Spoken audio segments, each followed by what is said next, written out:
Warner Brothers Discovery to split into two companies. This came out this morning. Warner Brothers Discovery, grappling with declines in its overall business, said Monday it planned to divide the company into two publicly traded entities, one devoted to streaming and content production and one devoted to traditional television. So this isn't quite the same as like Disney and the way they do things, because still it's all under like, there's multiple different aspects of the company, but still I think it's all just traded under Disney, right? This is a little different. Two different companies completely. Warner Brothers Discovery CEO David Zaslav will remain as the leader of the streaming-focused entity, while Gunnar Wiedenfels, the company's CFO, who's became known for finding new ways to cut old costs, will lead the television company. The separation is expected to be completed by mid-2026, subject to closing on other conditions, and the bulk of the company's debt, nearly $38 billion, will be assigned to the TV entity. That's what I think this is all about, right? Is Warner Brothers is a company that is massively in debt, and they have been, and nothing that they've been doing has been working. And I think this is what they're doing. I think they're trying to get all of their official debt into one company so that the other one, the one that has the streaming business, the one that has the gaming stuff, the one that has the movies, all of that gets almost like this clean slate. And if this other company fucking goes under, then fuck their debt. That's kind of what I see coming from this. By operating as two distinct and optimized companies in the future, we're empowering these iconic brands with the sharper focus and strategic flexibility they need to compete most effectively in today's evolving media landscape, Zaslav said. Now, Comcast is doing something similar with the breakup of NBC Universal. Where do I want to go here? Warner's find some rhythm. I don't care about that shit.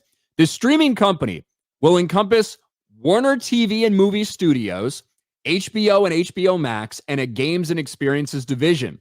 The company will focus on building out HBO Max streaming service and investing in programming. Meanwhile, the TV company will include Warner's TV networks around the world with specific digital brands tied to TV entities, including Discovery Plus, Bleacher Report, and CNN's new streaming products. Like True TV, TNT, TBS, those are all under, I believe, under that banner. So basically, streaming is dying on every platform but Netflix, right? So they're just putting this all together, just like you said, in case it goes under, they could save face. I think it's kind of the I don't. So I think the one that they anticipate being the most successful in the future is the one that has the movies, the streaming, the games, and all that stuff attached to it. Whereas I think this is like separating the television aspect of it, pouring all of your debt onto that entity, and almost getting kind of a fresh start with this other company that you anticipate to be the moneymaker going forward. That's what it looks like to me. I'm just spitballing. Yeah. I am not qualified to actually fucking talk about this other than my guesses based on one article that's come out from this morning. I haven't heard anybody else talk about this. It would make sense, though. I haven't heard any financial experts speculate on it. I'm just speaking out of my ass. It would make sense. It would make sense because streaming has not. I guess all these companies got together and were like, oh my gosh, we can get people to pay us $10 a month forever. We can make all kinds of money. And it's like, I thought Disney, they probably were like high-fiving each other, saying this is going to be a great power move for us. We're going to have all kinds of money pour in every single month. And it's like, it's been nothing but a disaster for them and others as well. It just seems like Netflix, no one can catch Netflix. Hulu's probably up there, is doing well, I'm assuming.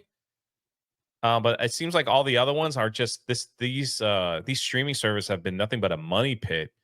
Basically, though, we've gone back to cable, right? Is that not it? Like, we've kind of gone back to cable where it's like you've got to pay for each streaming service to have a different channel. I got YouTube TV. That's it. If it ain't on YouTube TV, I'm not watching it. That's all I got. So one of the other things as well is for the past several months and over a year, there's been speculations about Warner Brothers Discovery potentially selling or merging with somebody, something like that. This type of a deal might make it easier for them to do something. Oh, I gotcha. Yeah. Because they are now a smaller entity, and potentially be able to work some sort of deal out. I don't fucking know. But look, Warner Brothers, think about this. In a period of, I don't know, a decade, because they merged with AT&T at one point, right? Became AT&T Warner, AT&T Time Warner. And then it became Warner Brothers Discovery. And now we're splitting the company in two. Yeah. Just a couple years after a big merger. I don't know, bro. Well, remember, they made the amazing decision to bring back HBO, right? Instead of calling it Max. Isn't that what they did? That's the best decision they've made That's what I'm in saying. years, was to rename the maybe, streaming service HBO Max. so maybe they're on a roll here. Maybe like the new people have come in and they decided that we're making better decisions here. We got to split up a few things. We might add something. Might be able to sell a chunk over here. That James Gunn movie looking a little sus. I don't know. We dumped a lot of money into this guy. Fingers crossed, it might not be the play. But yeah. So maybe. Guess we'll see.